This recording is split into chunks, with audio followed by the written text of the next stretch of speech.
সন্ন্যাসী রূপে এই গোলক ঈশ্বর।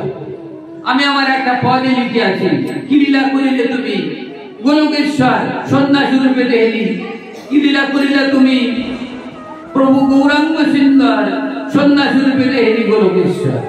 পুণ্য ব্রহ্ম সনাতন লইয়া সন্ন্যাস, দ্বারে ঘুরে পুরাইল সভাকারে আস। সবে মিলি জয় দাও জয় গৌর হরি, সবে মিলি জয় দাও জয় গৌর হরি। কলিমল প্রাণ প্রভু ভবের কাণ্ডা, কলিমল কলিযুগের জীবের পাপ ত্রাণকারী শ্রী গৌর সুন্দর। তাই কলিমল প্রাণ প্রভু, কলিমল ত্রাতা ত্রাতা প্রভু ভবের কাণ্ডা। মোদের করহে পার এই বলি সবে, গৌরাঙ্গ মহিমা সবে গা উচ্চস্বরে। বিশ্ব চরাচরে আছে যত জীবগণ, সবার যুগাও আহার তুমি সনাতন। বিশ্ব চরাচরে যতজন আছেন সবার তুমি আহার দান করে গৌরাঙ্গ সুন্দর। আমার কীর্তনাবলী গ্রন্থে এটাই দেওয়া আছে, আপনারা 3 দিনের মধ্যে আমি জিজ্ঞেস করে আপনাদের কাছে পৌঁছে দেব। তাই আজকে এই মহাতে অনুষ্ঠানে বলে যাচ্ছি, অন্ধ খন্ড বধির বুবা যেই জন্য হয়, তাহারে সকল সুবিধা বড় দয়াময়। অন্ধ বধির বোবা আছে যারা, কানে দেখতে পায় না, চোখে শুনতে পায় না, তাও তার আহার ভগবান দিয়ে থাকেন। কেমন আমার ভগবান পরমেশ্বর যে এনাদের আহার দিয়ে থাকেন।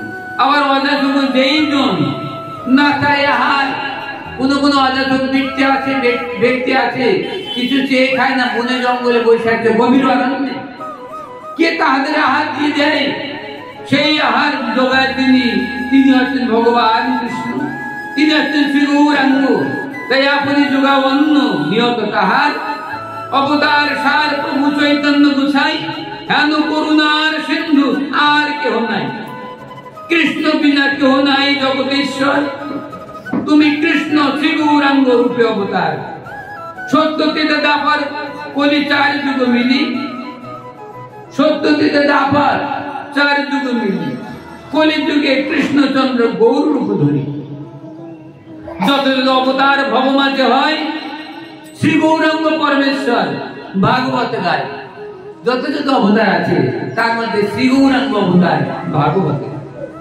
তিনি অবতারে ভগবান, সমস্ত অবতারে তিনি অবতারী। যাহার অনন্ত বিশ্ব জগতে যত অবতার আছেন সব অবতার যার থেকে আবির্ভূত হয়ে থাকেন তিনি অবতারী ভগবান। তিনি হচ্ছেন সর্বৈশ্বর্য প্রকাশে পূর্ণতম ভগবান ব্রজেন্দ্র নন্দন। আর সব পূর্ণতর পূর্ণ নাম, আর সব পূর্ণতর পূর্ণ নাম। সংক্ষেপে কহিয়ে স্বরূপ বিচার, অনন্ত কহিত নারী ইহার বিস্তার। অনন্ত স্বরূপ কৃষ্ণের, অনন্ত স্বরূপ কৃষ্ণ অনন্ত মহিমা, নারদাদি ব্যাসদেব তার দিতে নারসীমা। তাই বলছি কৃষ্ণ অনন্ত কোটি কৃষ্ণ, অনন্ত তার মহিমা, নারদাদি ব্যাসদেব দিতে নারসীমা। খালি নারদাদি ব্যাসদেব দিতে পারেন না। এই কৃষ্ণ জগতেশ্বর, সেই কৃষ্ণ পরমেশ্বর, সেই কৃষ্ণ শ্রীমান মহাপ্রভু, শচীর নন্দন শ্রীমান মহাপ্রভু, ভুবনে বিখ্যাত অনন্ত বিশ্ব জগতের 14 ভুবনের পরমেশ্বর শ্রী চৈতন্য মহাপ্রভু। তাই আজকে সত্যজিতে দাপার কলি 4 যুগ মিলি, কলি যুগে কৃষ্ণচন্দ্র গৌর রূপ ধরি। যত অবতার সব ভগবানে হয় শ্রী গৌরাঙ্গ পরমেশ্বর ভাগবতে গায়। কৃষ্ণ মন্ত্র সার এই কলিযুগে হয়। এই মন্ত্র উপদেশ দিলা গৌর রায়। কৃষ্ণ কৃষ্ণ কৃষ্ণ মন্ত্র জগতে জগতে জগতের সার। আর কোন মন্ত্র নাই কৃষ্ণ প্রাপ্তি হয়। অন্যান্য সাধন যেন অজগলস্বন, কৃষ্ণ সাধনে জগতে সেই কৃষ্ণ প্রেম দিতে পারে। কৃষ্ণ সাধনে কৃষ্ণ প্রেম দিতে পারে। কৃষ্ণ প্রেম ধন, অন্যান্য সাধনায় অজগলস্বন। অন্যান্য সাধনে কোন প্রেম পাওয়া যায় না। অন্যান্য সাধন করিলে এটা মন গড়া কোনো কথা নয়।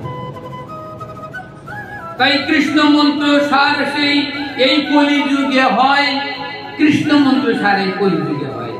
এই মন্ত্রই উপদেশ দিলা গৌরায়। সদানন্দ ভক্তিহীন প্রেমহীন হয়। আরে কেমনে ভজিবে গোরাম, কেমনে ভজিব গোরাম সেই রসময়। সদানন্দ ভক্তিহীন প্রেমহীন হয়, আরে কেমনে ভজিব সেই গোরা রসময়। কেমনে লইলে নাম প্রেমের উদয়, নাম করিলে নামি পাবে শুনো মহাশয়।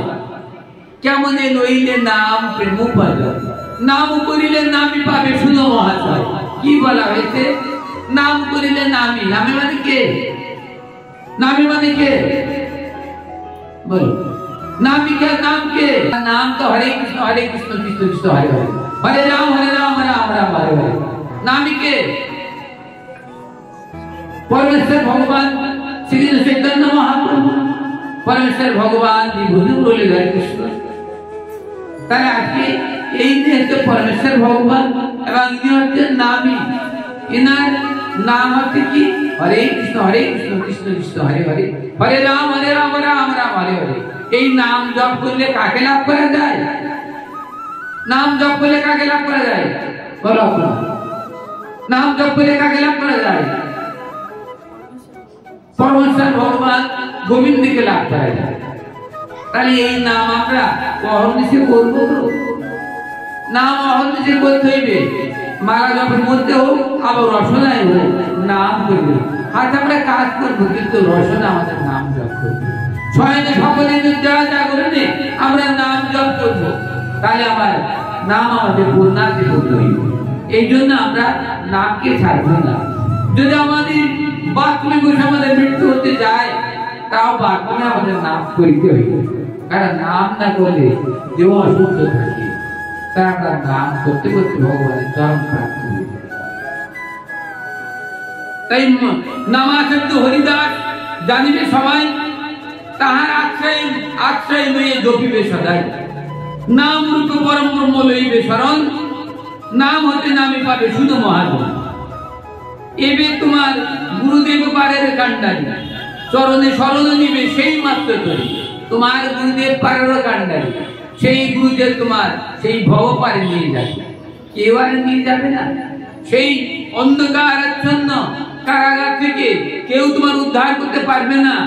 তাই সেই নামই মাত্র, সেই নামই চরণে নিয়ে যেতে পারবে নাম। আর নাম বহনকারী কে? নাম বহনকারী কে বলতো?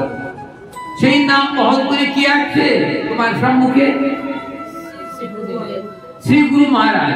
শ্রী গুরু মহারাজ সেই নাম বহন করে আসছে, মাথায় নিয়ে আসছে। এই নাম কোথায় ছিল?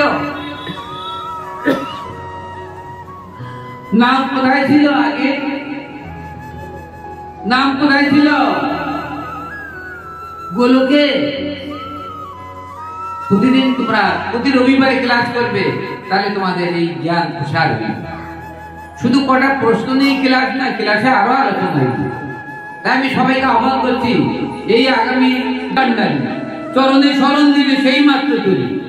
শুনো শুনো প্রাণ ভাই করে নিবেদন, অনন্ত কোটি বৈষ্ণবের লইবে শরণ। অনন্ত কোটি বৈষ্ণবের শরণ দিবে, নাম জপ যখন করবে। নামের মালা যখন হাতে নেবে, তখন কেমন ভাবে নাম নিতে হবে, মালা জপ করতে হইবে, একটা গুরুত্বপূর্ণ বিষয়। আজকে এই প্রদীপ মন্ডলের বাড়িতে এই গুরুত্বপূর্ণ বিষয় আলোচনা করতে আপনারা শ্রবণ করবেন। কারণ কোথায় কোন চ্যাপ্টার হয় জানা যায় না। কেমন দৈনিক নাম প্রেম উপায়, তাকে নাম কেমন ভাবে নিতে হবে, কেমন ভাবে মালা জপ করতে হইবে, আপনাদের হৃদয় যেন গাঁথা থাকে।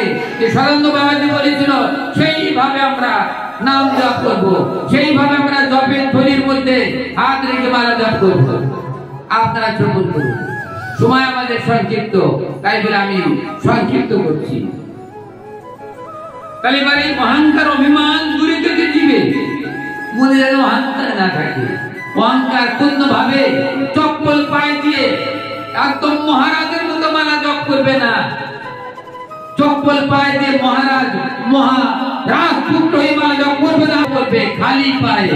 খালি পায়ে যেমন মন্দিরে চটি পায়ে প্রবেশ করা যায় না, তেমনি নাম যজ্ঞ মহাযজ্ঞ এই যজ্ঞ চটি পায়ে করা যায় না। চটি পাইতে জন্য খালি পায়ে বন ভ্রমণ করিয়াছিলেন। তার রামায়ণ তার প্রমাণ আছে। কৃষ্ণ রাধে গোবিন্দ চটি রেখে লীলা করিয়াছেন সে বৃন্দাবন মাঝে। ব্রজেন্দ্র নন্দনী কৃষ্ণ দ্বিভুজ মুরলীধর তার চটি রেখে খালি পায়ে ব্রজ লীলা করিয়াছিলেন। আমার শ্রীমান মহাপ্রভু শ্রী চৈতন্য মহাপ্রভু চটি রেখে সন্ধ্যার ধর্ম গ্রহণ করিয়াছিলেন। আর আপনারা চটি পায়ে দিয়ে সেই মহাপ্রভু চরণে প্রাপ্ত হবেন। বৎসে ঘি হবে আপনাদের সাধন, বৎসে ঘি হবে, ব্যর্থ হবে আপনাদের সাধন। সদানন্দ বাবাজি মহারাজ চোর কণ্ঠে বলে যায়, চটি ঘুরে আজ থেকে নগ্ন পায়ে মালা জপ করবেন, তবে আপনাদের কৃষ্ণ প্রাপ্তি হবে। কৃষ্ণ বড় সুখের ধন বহুত কষ্টে মেলেছে রতন, গলিত বৃক্ষের পত্র করি না হার, এই ধনে কৃষ্ণচন্দ্র দিলেন আমার। তাই মালা জপের পূর্বে আপনাদের একটা মন্ত্র স্মরণ করতে হবে। নারদের বিনার জীবন জয় জমৃত ধর্মসার মাধুরী জয়, ওই কৃষ্ণ নাম তুলে মোর শোনায়, ঈশ্বর রসিকের আপনাদের কৃপায় ত্রিভঙ্গ ভক্তবা রূপম বেদরন্ধ করেন ছিল। গোপী মন্ডল বন্ধু এখানে দিন, এখানে রাখো, এখানে পাঠেশ্বরী রাখো, গোপাল যার বিষয় এখানে তাকে আপনাদের কৃপায় ত্রিভঙ্গ ভঙ্গম রূপম বেদরন্ধ করেন চিতম। গোপী মন্ডল মধ্যস্থন স্বরে নাম চিন্তমনের উপর নাম ব্যাপারগতি মান নাম দিপার নাছে তার মানের উপর ময়ে অবিন্দ কুরমানি তহুনম জবিষা তেরা কৃষ্ণ দেশতে হি মানিত প্রত্যয়। হে হরিদাস ঠাকুর নাম অরন্তরে স্মরণ করিলাম, নামের আসাধ্য হরিদাস ঠাকুরের স্বর্ণপূর্ণ না হওয়া পর্যন্ত দাম ভেদ নাম হইবে আপনার, নাম আপনার ফল প্রসাদ করবে না। অনন্ত বৈষ্ণবের চরণে শরণাপন্ন হইবে, শ্রী গুরু মহারাজের চরণে শরণাপন্ন হইবে এবং নামের শরণাপন্ন হইবে। তবে নাম যদি একটু হৃদয়ে সামান্য স্ফুরিত হয়ে থাকে, আর যখন মালা জপ সমাপন করবে, হয়তো দেখা যাচ্ছে যে 4 গ্রন্থে হোক, 1 লক্ষ হোক, 2 লক্ষ হোক, 3 লক্ষ হোক মালা জপ দিতে করতে অভ্যাস থাকে। তবে মালা জপ যখন রাখবি তখন নারদের বিনয় জীবন জয় জমৃত ধর্মসার মাধুরী জয়, ওই কৃষ্ণ নাম তুই মোর রসনাই, ঈশ্বরের আপনাদের কৃপায় খালি ওই কৃষ্ণ নাম তুই মোর রসনাই, ঈশ্বরের রসনাই আপনাদের কৃপায় ত্রিভঙ্গ ভঙ্গ রূপম বেদুরন্ধ করেন চিন্তম। গোপী মন্ডল মধ্যস্থন স্বরে নন্দন নাম চিন্ত রূপম নামৈব পরমাগতি, নামতে পারা নানাস্তর মানে উপন্ময়ে অবিন্দ গুরু মানে তোহরে নাম জপেশা শ্রীরাধা কৃষ্ণ দর্শ দেই মানে প্রত্যয়। আর নাম যোগ্য মহাযোগ্য কলুকল মান্না শুনো শ্রীকৃষ্ণ চৈতন্য পিতর্থে নাম যোগ্য সমার্থন মালা তাহলে এত ভাবে এই নামকে নিতে হবে। আমার কাছে আমার নিকটে এখানে রাখবে না, চটি পায়ে দিলে অহংকার বাড়ে, স্বর্ণ আভরণ পরে নাম জপ করবে না। যে সব মেয়েরা স্বর্ণ চুরি দিয়েছে ভগবান, তার উপরে নিশ্চয়ই হইবে না।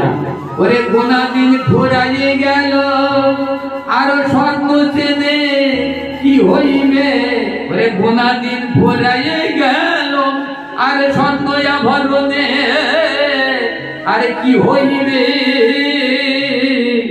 গোনা দিন ঘোরাইয়ে গেল আর শেষের দিনে কি হবে, আর গৌর পদে এ শরণ লহুরে শেষের দিনে কি হবে, আর গৌর পদে শরণ লহুরে আর গৌর গৌর বলে ভজন করিবে, গৌর গৌর বলে ভজন করিবে আর 2 হাত তুলি বলবে হা গৌরাঙ্গ আমি তোমার হলে, হা গৌরাঙ্গ আমি তোমার হলে,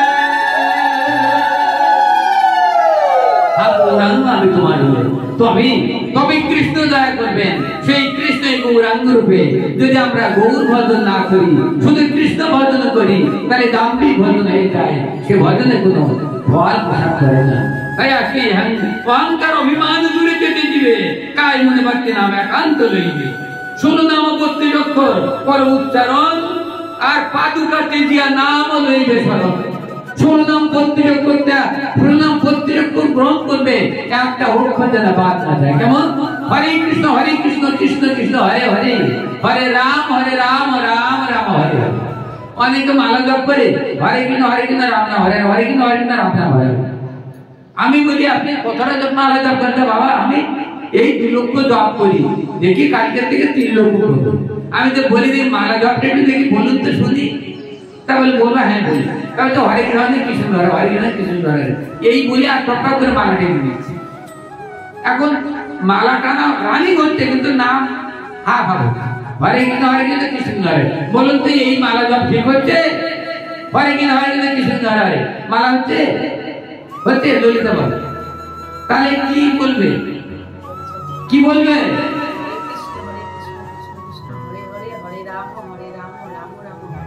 তাহলে এই 16 নাম বলতে একটু রচনায় উচ্চারণ হরে কৃষ্ণ মালা কিন্তু ধরে রাখতে হরে কৃষ্ণ কৃষ্ণ কৃষ্ণ হরে হরে হরে রাম রাম রাম হরে হরে একটা মালা থাকে।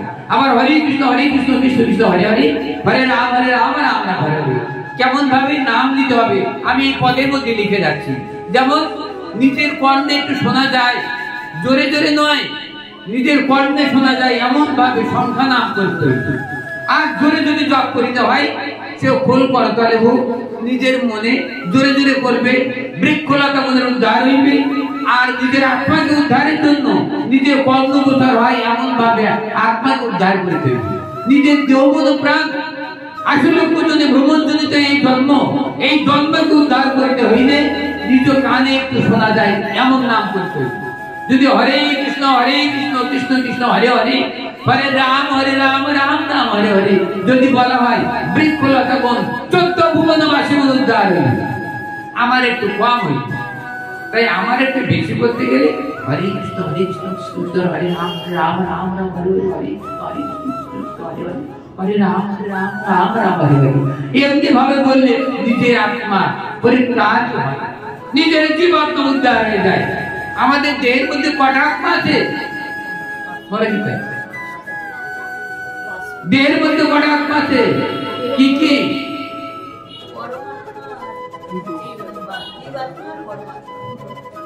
দেহের মধ্যে আত্মা কটা আছে বললে তোমরা 5টা বলতে পারবে। আমাদের দেহের মধ্যে কটা আত্মা আছে? পরমাত্মা আর জীবাত্মা। আমাদের দেহ যখন পাক হয়ে যায়, দেহ যখন ক্ষয় হয়ে যায়, দেহ যখন পড়ে যায়, মৃত্যু হয়, তখন আত্মারা কে কোথায় চলে যায়? বলো, এই আত্মারা কে কোথায় চলে যায়? আত্মাগুণ কে কোথায় চলে যায়? তাড়াতাড়ি উত্তর করো।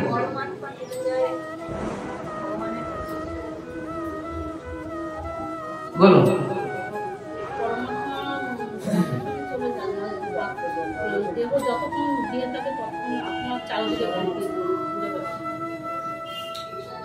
পরমাত্মা দেহের আকার সাথে মৃত্যু হয়ে গেলে যখন আমরা মৃত্যু ডিক্লেয়ার দিয়ে দেই, বেদ যখন আমরা বলি মৃত্যু হয়ে গেছে, তখন পরমাত্মা কোথায় চলে যায়?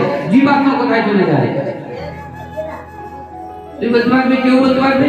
মৃত্যুর পরে পরমাত্মা জীবাত্মা কোথায় চলে যায় আপনারা বলতে পারেন কেউ? আমাদের দেহের মধ্যে 2টা আত্মা আছে, একটা পরমাত্মা একটা জীবাত্মা আছে। তা মৃত্যু হয়ে গেলে এই 2 আত্মা কে কোথায় চলে যায়? সবার তো জানা প্রয়োজন, কোথায় চলে যায়? পরমাত্মা চলে যায় সচ্চিদানন্দের কাছে, গোলকে চলে যায় পরমাত্মা, ভগবান কৃষ্ণের চরণে চলে যায়। আর জীবাত্মা কোথায় চলে যায়? জীবাত্মা কোথায় চলে যায়? জীবাত্মা সারা জীবনের পাপ ভোগ করার জন্য নরকগামী হয়ে যায়, নরক ভোগ করতে চলে যায় জীবাত্মা। আর যদি ভক্ত হয়ে যায়, যদি ভক্ত হয়ে পরম বৈষ্ণব হয়, তাহলে জীবাত্মা নরকে চলে যায় না ভগবানের চরণে চলে যায়? পরমাত্মা তো কৃষ্ণের অংশ, পরমাত্মা তো কৃষ্ণের কাছে চলে গেছে, কিন্তু আরেকটা আত্মা জীবাত্মা, যে আত্মা এই যে আমাদের ছোট ছোট লিঙ্গকে আমরা আহার করি, এই আহার করে জীবাত্মা। কিন্তু পরমাত্মা কি আহার করেন? আমাদের দেহের মধ্যে পরমাত্মা কি আহার করেন? বলো আপনারা। নামামৃত, নামামৃত আহার করেন। এই আমার পাঠস্থলীতে আসার সময় ভগবানের চরণে দণ্ডবাদ করে, গুরুদেবের বিগ্রহ আছে তাকে দণ্ডবাদ করে, রাধা গোবিন্দ দণ্ডবাদ করে, বিষ্ণুদেবকে দণ্ডবাদ করে, হে ঠাকুর তোমরা সবাই কৃপা করে আমি পাঠস্থলীতে যাচ্ছি, না জানি আমার কাছে কি প্রশ্ন আসতে পারে, আমি যেন সেই প্রশ্ন উত্তর দিতে পারি। এবং আমার হৃদয় যেন গুরুদেবের সমস্ত আলোচনাতে আমার হৃদয় যেন হৃদয়ঙ্গম হয়, এই কথা বলে প্রতিদিন পাঠে বেরোবে। আমি যেখানে যাই আমি ঠাকুরকে জানি আছে, ঠাকুর অমুক জায়গায় যাচ্ছে। আমার তো মা বাবা কেউ নাই, আছে আমার প্রাণ গোবিন্দ, আমার শ্রীমান মহাপ্রভু, আমার ঠাকুরগণ, আমার গুরুদেব। আমি তাদেরকে জানি আছে, আমি যেখানে যাই না কেন। আজকে অশ্বিনের এখানে আছে, জানিয়ে গেছি এই ঠাকুর জীবাত্মা যখন চলে যায়, আপনারা জানেন একটা নদী আছে, সেই নদীটা নদী আপনারা সবাই অবগত আছে। সেই নদীটা কি নদী? সেই নদীটা কি নদী? যে নদী পার হয়ে আমাদেরকে যেতে হয়, কি নদী? হ্যাঁ ঠিক, রাইট বলেছেন, বৈতরণী নদী। এই বৈতরণী, এই উত্তর বললে হৃদয়টা শুনতে হওয়া যায়, না বললে আমার আর কষ্ট হবে, আমার আর কষ্ট হবে। বৈতরণী আপনাদের সবার তো জানা প্রয়োজন, সবাই তো যে যে ধর্মে আছেন না কেন, সব বৈতরণী নদী সবাইকে পার হতে হয়। ওই বৈতরণী পার জমের যে দূত আছে, তারা যারা পাপী তাদেরকে বৈতরণী পার করে, আর বিষ্ণু লোক থেকে ভক্তকে নিয়ে যান, ভগবানের ভক্তকে বিষ্ণু লোকে নিয়ে যান, ওই বৈতরণী পার সবাইকে হতে হয়। এবার আপনার শ্রবণ করুন বৈতরণী নদী কেমন।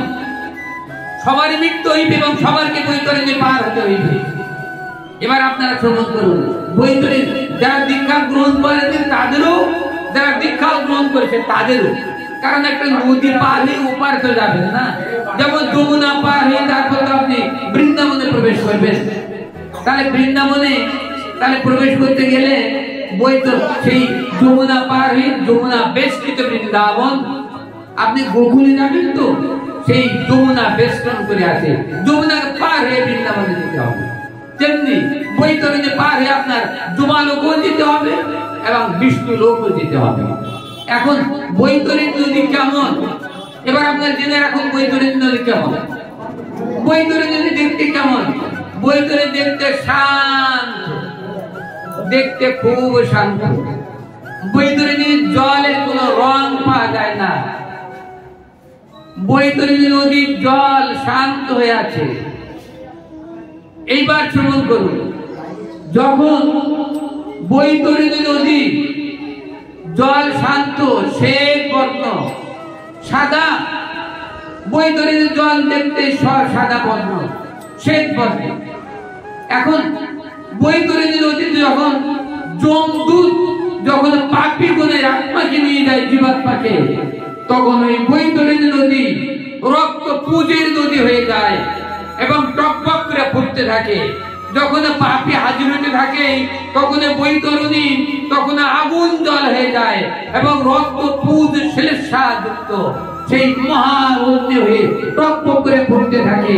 যখন যমদূত যখন এই পাপী আত্মা নিয়ে যায়, ওই বৈতরণীর জল উচ্চ হয়ে সেই পাপীকে ধরে এই মহা বৈতরণীতে ফেলে দিয়ে দেয় এবং মহারৌরব নরকে ফেলে। আপনারা জেনে রাখুন, সেই পাপীর আত্মা, যে পাপী মাংস খেয়ে দেহ রাখিয়াছে, মৎস্য খেয়ে দেহ রাখিয়াছে, জীব হত্যা করিয়াছে, নর হত্যা করিয়াছে, স্ত্রী হত্যা করিয়াছে, ভ্রূণ হত্যা করিয়াছে, গুরু হত্যা করিয়াছে, ভক্ত অপরাধ করিয়াছে, গুরু অপরাধ করিয়াছে, প্রসাদ অপমান করিয়াছে, সেই সব মহাপাপীর ওই বৈতরণী নদী শতধিক যোজন লম্বা হয়ে অগ্নি সম রক্ত পুজ রক্ত শ্লেষাযুক্ত মানে জল হয়ে সেই জলটাকে আগুনের মধ্যে চুপাতে থাকে। এইবার যমদূত তখন তাকে বিভিন্ন ভাবে পেষণ করতে থাকে। তারপর চিত্রগুপ্তের কাছে যমরাজের কাছে চিত্রগুপ্ত তার দলিল নিয়ে যায়। যমরাজ বলেন চিত্রগুপ্তের কাছে, বলেন চিত্রগুপ্ত একদিন পর, আপনারা জানেন দেহ রাখলে একদিন পর কিন্তু তার বিচার শুরু হয়। যমরাজ বলে চিত্রগুপ্ত, যে জীবাত্মা আছে ওর নাম কি? ওই বাবা যে নাম রেখেছে ওর নাম কিন্তু তাই হয়ে ডাকে, ওর নাম ধরে একটা বলা হয়েছে সেই নামে ধরে ডাকে। তা বলে দেখো তো ওর কতটা পুণ্য আছে।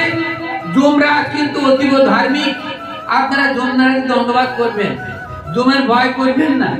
আমার একটা কীর্তনের মধ্যে আমি লিখে আছি, যমের আর নাই ভয়, শ্রীকৃষ্ণ চৈতন্য হলেন অবতীর্ণ কলিযুগে, যমের আর ভয় নাই। যমরাজ কপাট দিয়ে আছে দাঁড়ে, আমার লেখা কীর্তনের মধ্যে আপনার পাবেন।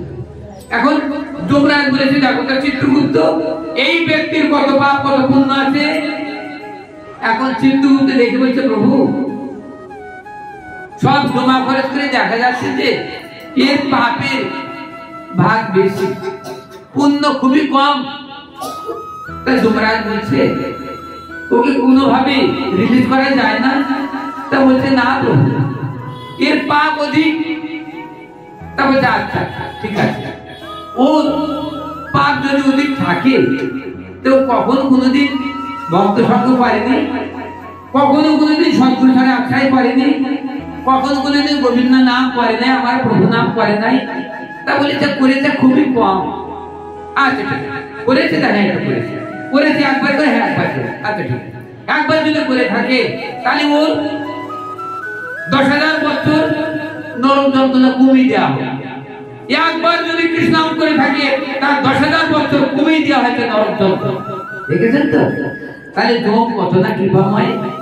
একবার রসনায় হরে কৃষ্ণ কৃষ্ণ কৃষ্ণ হরে হরে, হরে রাম রাম রাম হরে হরে যদি করে থাকে, তবে 10,000 বছর নরক যন্ত্রণা কমিয়ে দাও, দিয়ে আর 5,000 কোটি বছর নরকে রাখে, 5,000 কোটি বছর, 10,000 বছর কমিয়ে দিয়ে। দেখেছেন তো? তাহলে যমের সাধন, যমের শাস্তির জীবাত্মা কত না ভোগ করছে। তাহলে আজ থেকে আমরা আর যমের শাসন নেব না, আমরা সদ্গুরু চরণ আখ্যায় করিয়া আমরা গোবিন্দ ভজন করব, আমরা জীব হিংসা করব না। আপনারা জানেন এই যুগে যে যত মন মাংস খাবে তত মন মাংসটাকে ফল শোধ করে দিতে হবে, মাংসের শোধ মাংসে দিতে হবে, রক্তের শোধ রক্তে দিতে হবে। এই সদানন্দ বাবাজি মহারাজ বলে যাচ্ছে, ভাগবত এটাই লিখে আছে, খুন করিলে খুন হতে হয়, যত মন মাংস খাবে তত মন মাংস কেটে দিতে হবে সবার দেহ থেকে। তাই আপনারা যখন আনন্দ করে আত্মীয় বন্ধু বান্ধব আসলে 4 পেয়ে 2 পেয়ে দেবেন খেতে, কত সহস্র কোটি বছর জুমালোকে নরক ভোগ করিতে হইবে, এবং তত মাংস আপনার গাত্রে কেটে দেওয়া হবে। তত মন একজন ব্যক্তি হয়তো 5 মন মাংস খেয়ে মারা গেছে সারা জীবনে, ওই 5 মন মাংসের সুতি আসলে তার অঙ্গ থেকে কেটে নেওয়া হবে। সত্য, আপনি যদি খুন করেন কারো রাতের অন্ধকারে, আপনাকে খুন হতে হবে, কেউ জানবে না, আপনিও খুনি হবে। শাস্ত্রেরা খুনের শোধ খুনে আপনাকে দিতে হবে, যেমন ঋণ করিয়াছেন ঋণ আপনাকে শোধ করিতে হইবে।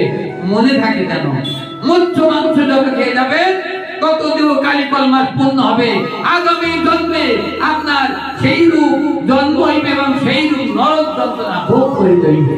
তাই শাস্ত্রে লেখা আছে, নানা জনি সদা ফিরে কদর্য ভোগ করে তার জন্ম অধপথে যায়। তাই শ্রীমান গৌরাঙ্গ অবতারে নিরামিষ ভোজনের কথা বলিয়াছে শাস্ত্রে। আপনারা জানেন এই দিনে সংসারের মাঝে মাঝে 3টে জীব আছে, একটা জীব মাংস ভোজি, একটা জীব তৃণভোজী, একটা জীব প্রসাদ ভোজি, নিরামিষ ভোজি। তাই সৃষ্টির সেরা মানব, এই মানবকে নিরামিষ ভোজনের কথা ভগবান লিখে আছেন। সবুজ শাক সবজি, এই বনস্পতি ইত্যাদিতে আমাদের এই দেহ চলবে। আপনারা চিন্তা করে দেখুন, যদি বলেন নিরামিষ খেলে বেশি দিন বাঁচা যায় না, আপনারা চিন্তা করে দেখুন নিরামিষ শাক সবজি খেয়ে একটা হাতি কতদিন বাঁচে? একটা গরু আমাদের চেয়ে 10 গুণ ক্ষমতা রাখে, শক্তি রাখে, তার শুধু ঘাস খেয়ে থাকে। তাহলে আমরা মনুষ্যগুণ যদি নিরামিষ ভোজন করি, চর্বিতে তুলে জীবিকা আছে, কৃষ্ণজাতীয় খাদ্য তো আরো আছে, তাহলে এগুলো কি আমাদের কেন বা শক্তি হবে না? কেন আমরা ভগবান চরণ প্রাপ্তি হবে না? তাই শাস্ত্রে লেখা আছে, মাংসে মাংস বৃদ্ধি, দুধে বৃদ্ধি বল, আর ঘিতে চিন্তি বৃদ্ধি, শাকে বৃদ্ধি বল। মাংস হবে মাংস বৃদ্ধি, স্থূল দেহ পাবে, কোলেস্ট্রল হইবে বাবা, অকালে কোলেস্ট্রল, ডায়াবেটিস আর হাই প্রেসার হয়ে তাড়াতাড়ি ভগবানের চরণে না নরকে যেতে হবে, হঠাৎ স্ট্রোক হয়ে যাবে, ভগবানের নাম করতে পারবে না, হঠাৎ মৃত্যু হয়ে যাবে। স্ট্রোক হয়ে গেলে হঠাৎ মৃত্যু হয়ে যায়, ভজন করা যায় না। তাই আজকে এই দেহ ভজন করতে হবে, এই চর্ম দেহ, এই রক্ত মাংসের দেহ অতীব দুর্লভ দেহ। তাই দেবগণ আমাদের রক্ত মাংসের দেহ পছন্দ করেন। আমি আমার কীর্তনের মধ্যে লিখে গিয়েছি যে দেবগণ, ব্রহ্মাদি দেবগণ এই রক্ত মাংসের দেহ পছন্দ করেন। তাই আজকে দেবলোক পৃথিলোক পায় তারা মহাসুর সাধু সাধু বলে অনুক্ষণ যুগল ভজে যারা প্রেমানন্দে ভাসে তারা তাহার নিঃসন্দেহে